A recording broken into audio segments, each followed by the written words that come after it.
Olá, com muita alegria eu vou lhe apresentar o livro do terceiro ano. Você já deve ter notado que o nosso primeiro módulo é dedicado justamente a explorar o universo e o multiverso dos sentimentos. Eu explico essas expressões. O universo diz respeito à universalidade, a capacidade que nós temos de tornar comum aos nossos pares, aos nossos amigos, familiares, colegas de sala, enfim, as pessoas que convivemos, aquilo que sentimos. E multiverso é uma expressão que eu aprendi com um biólogo chileno chamado Humberto Maturana.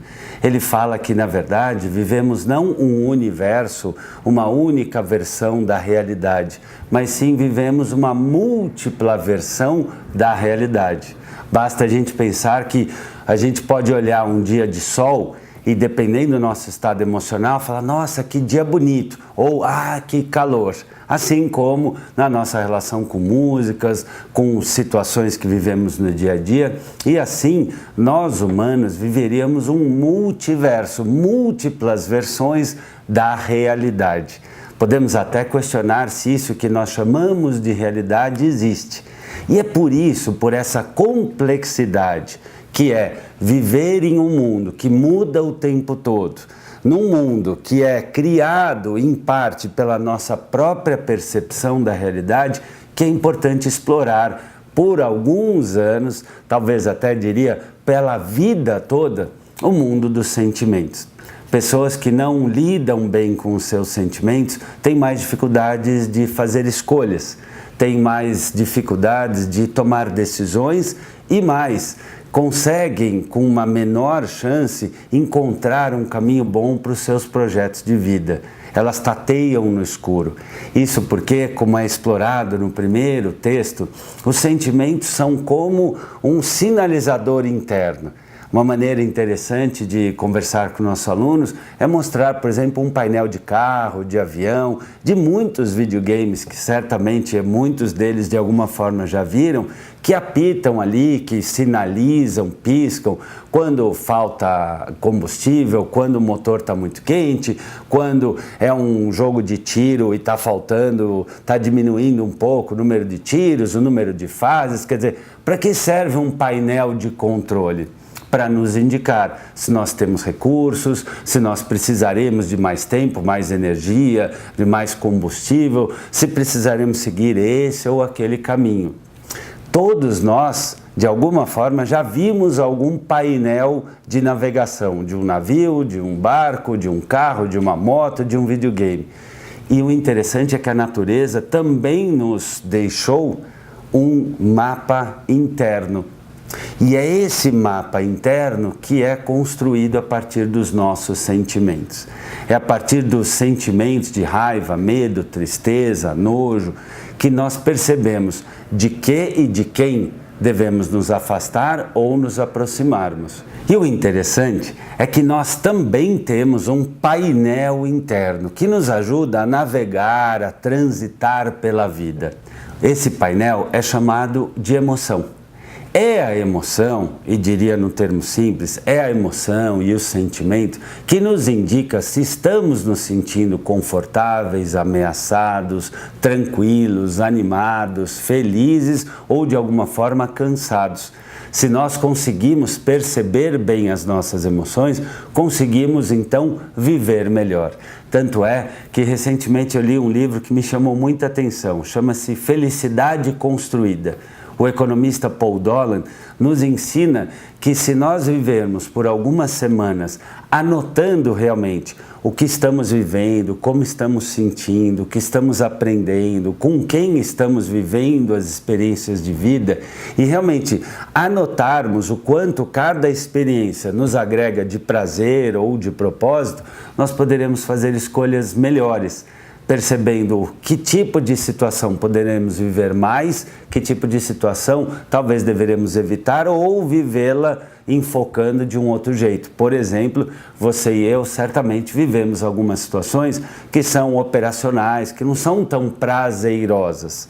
Se nós reclamamos, resmungamos, estamos pensando mal. Por outro lado, se pensamos no valor, no quanto ela agrega, no quão importante é aquela tarefa, no quanto ela é determinante para alcançarmos um objetivo maior, o que o autor chama de propósito, nós passamos pela mesma experiência nos desgastando menos. Por isso que uma maneira interessante, como eu comentei, de abrir essa atividade é mostrar um grande painel de navegação e perguntar: para que servem essas luzes? Para que servem esses sons? E os alunos provavelmente vão conseguir indicar: para dizer quantas vidas tem, para dizer quanto tempo tem, para dizer a velocidade. E nós? Será que nós temos um painel interno que nos ajude a perceber como tomar as decisões, quando é hora de descansar, quando é hora de conversar, quando é hora de se acalmar, quando é hora de ir brincar? Se eles identificarem esta analogia, que bom, senão você pode ajudá-los percebendo justamente isso. Porque na medida em que a gente percebe o que está sentindo, a gente consegue identificar melhor como é que a vida está nos tocando e mais, olha que interessante, como nós estamos tocando a vida dos nossos colegas. Porque se nós queremos pessoas inteligentes emocionalmente, que convivam bem, isso pode e deve ser ensinado, praticado desde cedo. Vale a pena também lembrar que o aprendizado sobre como lidar com os nossos sentimentos se envolve dentro da área de saúde. E é por isso que nós, na página da esquerda, trabalhamos justamente a percepção de como cuidar bem do nosso corpo. Tão importante quanto cuidar bem da higiene, da alimentação, dos hábitos da vida prática, concreta, é aprendermos a lidar com o mundo subjetivo, o mundo das emoções. E ao final do texto de abertura e de apresentação da temática, nós falamos sobre o elogio. Uma atividade que pode ser bem interessante é dividir os alunos em grupos ou em duplas e que um elogie ou agradeça ao outro sobre algo interessante. E claro que fica a sugestão de você, professor, também manifestar algum elogio à turma. Na sessão Pensar, Sentir e Agir, nós vamos trabalhar a ideia de um autorretrato. A partir do que está apresentado no livro, nós solicitamos que cada aluno desenhe ali o seu autorretrato.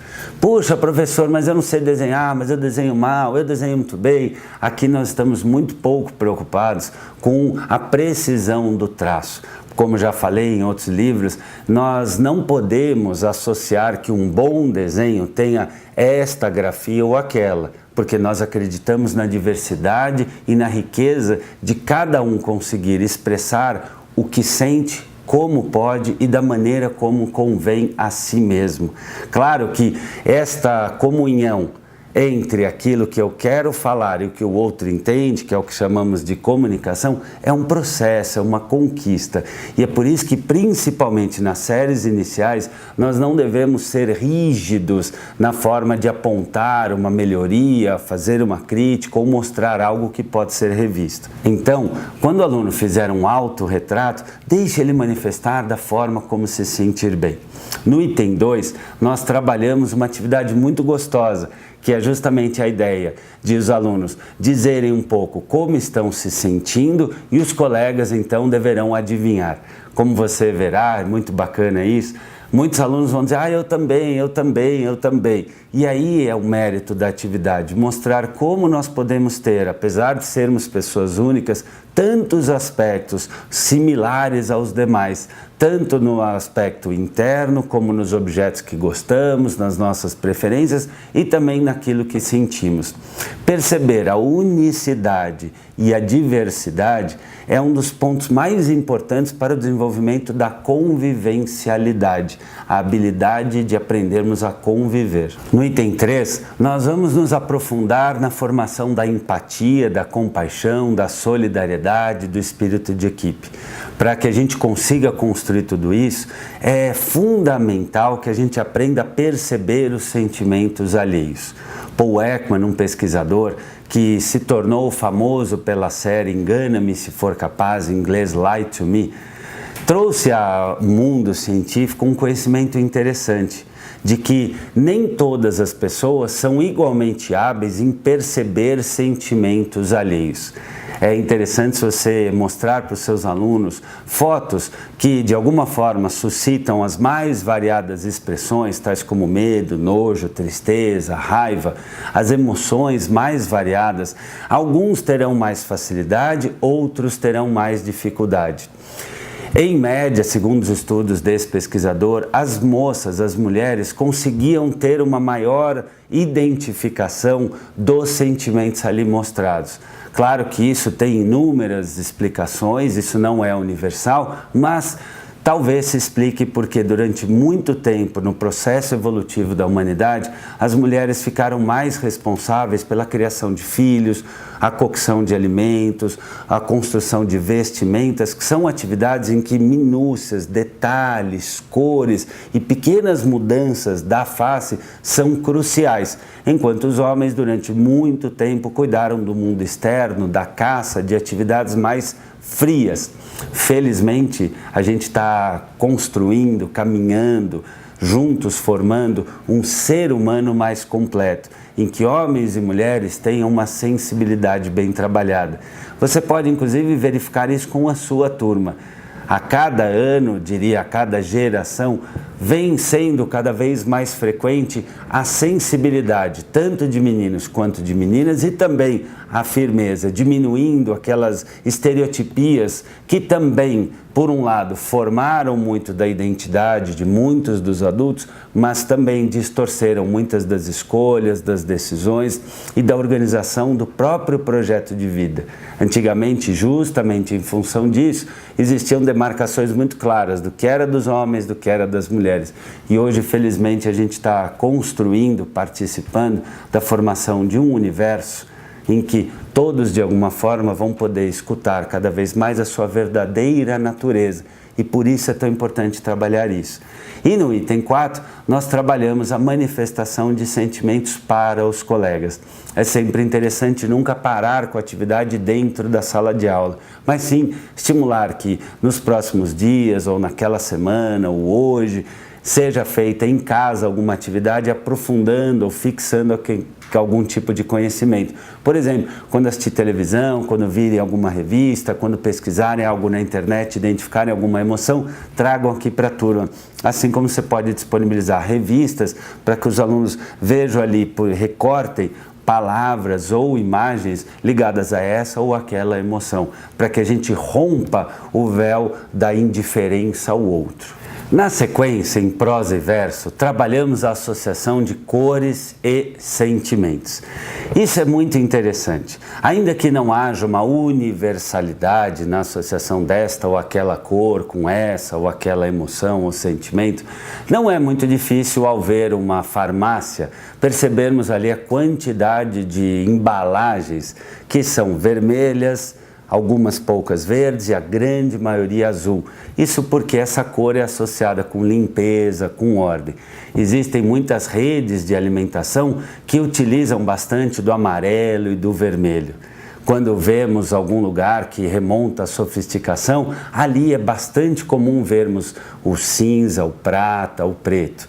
Então, aqui, tanto pode ajudar o nosso aluno a reconhecer as emoções que sente, manifestar aquilo que está sentindo por meio da expressão artística de cores, e é claro que você pode ir muito além da proposta do livro e pedir, disponibilizando cores, guache, nanquim, enfim, recursos artísticos que eles mostrem, por exemplo, um sentimento que estão vivendo, um sentimento que gostariam de viver, que quando pensassem na sua família ou na sua turma, que representassem por meios de cores aquilo que estão vivendo dentro do seu painel interior, dentro dos seus sentimentos.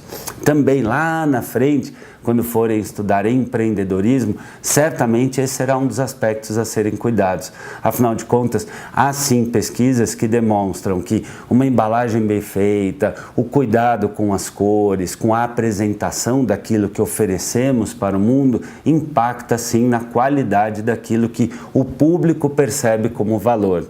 Nesta faixa etária, o mérito dessa atividade é a sensibilização, é estimular a curiosidade e o gosto por aprender estas novidades, principalmente sobre as novidades que acontecem dentro de nós das mais diversas maneiras. E na roda de conversa nós exploramos maneiras saudáveis de manifestar as mais diversas emoções. Então, por exemplo, a frustração. Você pode perguntar para os alunos: gente, quando a gente está frustrado, o que será que é bom fazer? E o que será que não é bom fazer? Que tal estimular que os alunos, por exemplo, contem no dia a dia quando eles viram alguém lidar bem com a sua raiva e quando eles viram alguém não lidar bem com a sua raiva. E chego aqui a pensar em deixar uma sugestão de um painel que você pode montar com a turma, dizendo como lidar com cada emoção de uma maneira saudável e não saudável. E é claro que ele seja construído pelos próprios alunos. Afinal de contas, faz parte do combinado, faz parte de um bom contrato de trabalho com a turma, organizar aquilo que o grupo elege como comportamentos aceitáveis, saudáveis, interessantes, ou não, sem a ideia de ser pesado quando um colega errar, mas ao contrário, convidá-lo a fazer boas escolhas. Como sugestão, quero deixar aqui 2 livros interessantes para sua leitura, caso haja interesse. Um deles chama-se Solidão. Nele, o autor, o psiquiatra, fala sobre a solidão como um processo criativo que pode ser muito confortável e edificante para certas pessoas. Na nossa cultura, em que tantas pessoas são muitas vezes criticadas pela solidão, ele desconstrói essa visão tão comum na sociedade ocidental, apontando como autores, escritores, pesquisadores e outros profissionais fizeram um uso muito saudável, muito produtivo desse estado de recolhimento. Um outro livro também interessante, numa outra linha até mais simples de leitura, é o Quem Disse que é Bom Ser Normal. Nele, o autor desconstrói, também um psiquiatra, desconstrói esses paradigmas, esses modelos de certo ou errado. Ele diz que, na prática, todos nós somos normais do jeito que somos. E ele mostra a importância de traços como o traço dramático, o traço mais obsessivo, o traço mais ansioso e tantos outros que são chamados pelo senso comum de patologias.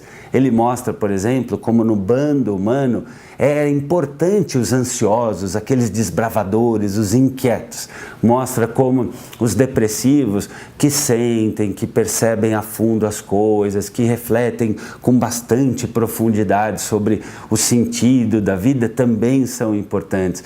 Os obsessivos que gostam de organizar, gostam de fazer cronogramas, de manter as coisas bem feitas também. E ele vai mostrando como esses grandes traços, além de serem chamados de patologias, e quando são, é porque há um exagero durante muito tempo, eles podem também ser vistos como traços adaptativos, traços evolutivos, que na essência muitas vezes convivem dentro de todos nós. Uma maneira bem interessante de sensibilizar os alunos para a atividade de mímica dos sentimentos é mostrar um trecho, por exemplo, de um filme, de um desenho animado e tirar o som. E perguntar para os alunos: o que vocês estão vendo ali? O que está acontecendo? É bem comum que nós consigamos entender muito bem o que está acontecendo vendo as expressões corporais e faciais. Existem estudos, inclusive, que mostram que nós transmitimos muito mais conteúdos pela face e até pelo corpo e o jeito de falar do que pelas palavras em si. Você pode até pedir para os alunos que eles identifiquem uma manifestação sua, por exemplo. O que eu estou sentindo, gente? Agora, qual é o sentimento que eu estou? Pessoal, e se eu estiver assim? É muito comum que eles consigam entender isso graças às células espelho. Como uma curiosidade, o que são células espelho? São tipos especiais de células que são responsáveis por imitar, igualar os comportamentos externos. É graças às células espelho, por exemplo, que agora que eu estou rindo, você aí do outro lado da tela possivelmente vai estar rindo também, sem nem ter parado para pensar. E talvez você nem tenha se apercebido que está fazendo um sinalzinho de 5 à cabeça. Isso porque essa tendência de igualar-nos ao mundo externo permite com que os seres humanos formem grupos. E como somos seres desprovidos de dentes muito afiados, da capacidade de enxergar no escuro, de voarmos, a nossa estratégia de sobrevivência foi formarmos grupos e em grupo conseguirmos sobreviver, conseguimos nos manter e conseguimos evoluir. Então, uma maneira bacana, além de mostrar o filme, é sugerir então que aí os alunos em grupos representem certos sentimentos e os demais devem adivinhar. Fica aí a sugestão também de que nesta turma, nesta semana, todo mundo vai fazer um esforço, um compromisso de ficar mais atento aos sentimentos dos outros. E aí, ao passo de alguns dias, você pode ir pedindo que os alunos manifestem situações em que eles estenderam a mão, que eles foram gentis, que eles foram atentos, que eles foram cuidadosos e também reconhecerem situações em que familiares, amigos, profissionais da escola ou outros também foram atentos aos sentimentos deles. Conversar sobre isso é explorar o conteúdo para o dia a dia, que é a grande missão do nosso trabalho, ajudar o nosso aluno a construir de dentro para fora e recebendo de fora para dentro a inteligência da convivencialidade, a habilidade de conviver bem. Erros e medos. Que tema delicado! Existe até um livro muito interessante chamado Sem Medo de Errar. Foi depois da leitura desse livro, mais a minha experiência no consultório, que nós decidimos, nossa equipe, trabalhar esse tema ainda mais explicitamente. Nós muitas vezes pensamos que a inteligência emocional é aquela que nos direciona a conquistarmos as metas, agarrarmos as oportunidades, ok, aquele direcionamento interno para aquilo que queremos. Mas a vida de quem é uma linha reta em que tudo acontece como planejado? Raramente, não é? Tem até um provérbio que uma vez eu vi que diz o seguinte: os homens fazem planos e Deus sente cócegas. Sim, porque a vida ela é cheia de mudanças, adversidades, dificuldades e momentos em que temos que superar. Quais são os medos importantes de serem respeitados e quais não? Esse é o ponto que você vai levantar com os seus alunos. Você pode até anotar em algum lugar, por exemplo, do que vocês têm mais medo. Você verá desde o medo de aranha, eu tenho medo de ficar sozinho, eu tenho medo de perder meus pais, eu tenho medo de não ter o que comer, eu tenho medo de escuros, mais diferentes medos. Existem até animações interessantes, como Monstros S.A. e outros, que trabalham justamente essa ideia de que podemos até aprender a enxergar os nossos medos de um jeito diferente. Aqui, a proposta é refletir com os alunos de uma maneira relativamente tranquila, usando o acolhimento da turma, para estimular que eles percebam que há medos que merecem ser respeitados, aqueles que têm uma demonstração clara de um perigo à nossa reputação, à nossa saúde, à nossa integridade, à nossa segurança e também à segurança e integridade dos demais. Então há medos que merecem sim ser respeitados e há medos que merecem sim ser bem cuidados. E há também, quer saber, alguns medos que um aluno, você e eu, podem simplesmente dizer: eu não quero trabalhar esse medo, porque isso não me impede de viver, isso não me atrapalha de viver. Quando o medo é muito intenso, é o que a gente chama de fobia. E vale deixar aqui uma curiosidade: existem tratamentos, dentre eles o tratamento com EMDR, Eyes Movement Desensitization and Reprocessing, desenvolvido pela estadunidense Francine Shapiro, que trabalha em poucas sessões a vitória, a superação de muitos medos e muitas fobias. Existem outras técnicas de aproximação sucessiva e tantas mais. Técnicas comportamentais, cognitivas, podem sim ajudar um ser humano a superar as suas adversidades. O primeiro ponto, então, é levantar essa reflexão com os alunos. E a segunda é trazer também, bom, e o que fazer com os erros? Existem filmes como Famous Failure, por exemplo, e tantos outros na internet que falam sobre a superação. O Desafiando os Gigantes também é um bom exemplo. E existem outros que você pode selecionar ou até pedir que os próprios alunos vejam trechos de filmes ou filmes em que o ator, o super-herói, a pessoa ali identificada superou uma adversidade. O que será que ela pensou? O que será que a ajudou? Quem fez a diferença? No que será que ela se agarrou para vencer aquela dificuldade, aquela curva da vida, aquele momento ali tão crucial? Boa parte das histórias, mitos, contas, lendas e os filmes mais modernos da Marvel, que são os contos de fada da atualidade, em muitos casos a gente poderia associar assim, o herói tem ali um momento de dificuldade em que ele sofre, ele tem que voltar para dentro de si e com a ajuda de uma voz, de um anjo, de um elemento, de um amigo, conseguir então a superação. Você pode, inclusive, se quiser, pensar na construção com a turma de um modelo de um super-herói. E aí, em pequenos grupos, esse super-herói vai viver uma aventura. Ele vai ter uma dificuldade e vai superá-la. Como? Quem sabe fica aí uma sugestão para montar com a turma a jornada do herói, em que cada pequeno grupo vai mostrar maneiras saudáveis de superar as adversidades e respeitar os medos que de alguma forma são valiosos de serem mantidos. Na sessão Pensar, Sentir e Agir, há um diálogo interessante do erro com o medo para justamente ressaltar isso que falávamos há pouco, que tanto o medo como o erro têm a sua função positiva, o medo nos protege, o medo de alguma forma nos aponta perigos que em certas ocasiões merecem ser respeitadas e outros não. Da mesma forma, o erro pode servir como um sinalizador, um sinal no meio do caminho que indica que a gente tem que mudar de atitude, ou o erro pode significar que, puxa, não conseguimos. E sabe o que? É importante, como diria Judith Viorst no livro Perdas Necessárias, aprendermos que nós não poderemos ser tudo, ter tudo, conseguir tudo, nem viver tudo. Aprender que na vida há erros, que alguns podem ser superados e outros não, também é importante, porque o limite faz parte da vida. A casca da fruta é um limite, o cinto de segurança é um limite, o horário é um limite. O limite é bom? Ele é bom quando ele organiza a nossa vida, quando ele indica para nós algo do mundo real. O limite é ruim quando ele nos aprisiona, quando ele nos deixa aquém do melhor que podemos ser. Então, há situações como uma nota ruim, um chute que eu dei longe da bola, ou uma palavra que eu falei que machucou alguém. Há erros que podem ser reconstruídos e há erros que, infelizmente, às vezes não são reconstruídos.